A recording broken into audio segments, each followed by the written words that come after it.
I have heard very often from many people that the exhortation in today's gospel to love one's enemies is probably one of the most difficult teachings of Jesus. I even know some people who call it outright ridiculous, unrealistic. Some even say it is stupid. How do you do that? Love your enemies? They ask. How? Well, for a start, by making the conscious choice not to return evil for evil.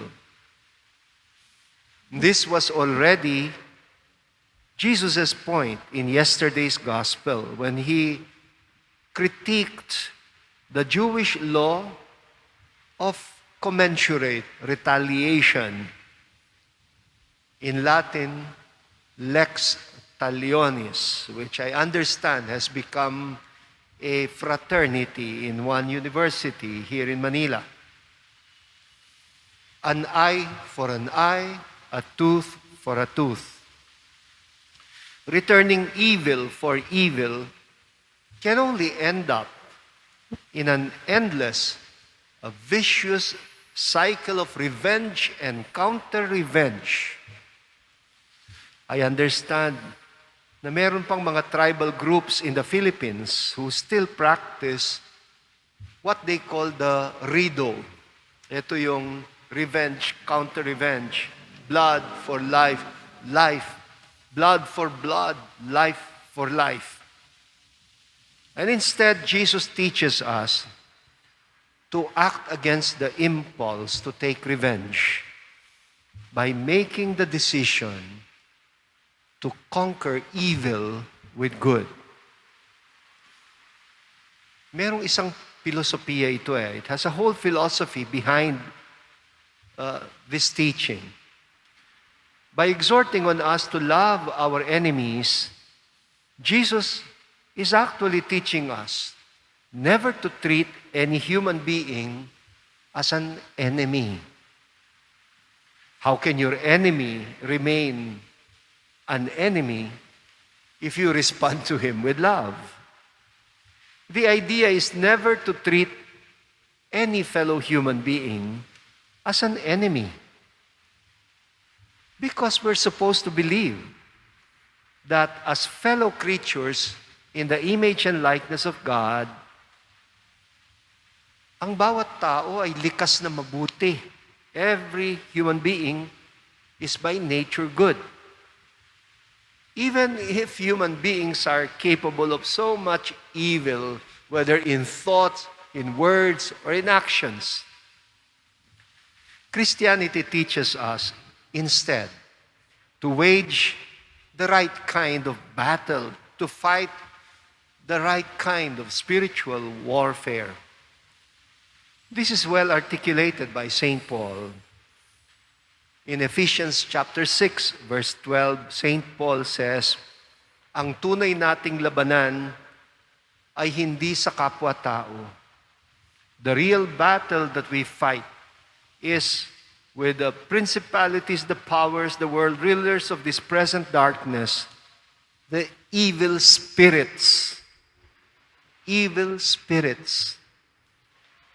Ang labanan ay spiritual na digmaan. It helps to be aware that in terms of behavior, people are a product of many factors, of many choices and circumstances in life. We are as vulnerable to the wiles of the evil one as any other human being in this world. Therefore, we do not regard people as essentially evil. Alam ko, hindi lahat sumasang-ayon dito. Walang masamang tao. I mean, walang likas na masamang tao, pero maraming taong gumagawa ng masama. Hindi sila likas na masama. Even if they become murderous, corrupt, vicious, treacherous, abusive, or violent. Because pag tinawag mong likas na masama yung tao, you're committing blasphemy against the God who created him. Walang nilikhang likas na masama ang Diyos. When people do bad things, it is not because they are bad in themselves. It is rather because of many things that can be prevented, like exposure to the wrong kind of environment, experiences of abuse, psychological dysfunctions, etc., which unfortunately can also be exploited by the evil one. Always the challenge is to give the other the benefit of the doubt, to try to be generous in trying to find out why people do what they do, why people behave the way they behave, where they are coming from. Gusto ko yung expression na yon, know where he is coming from. If we want to help save people even from themselves. Si Mother Teresa, meron siyang isinulat, a piece of poetry that has been getting viral again. A very simple poem.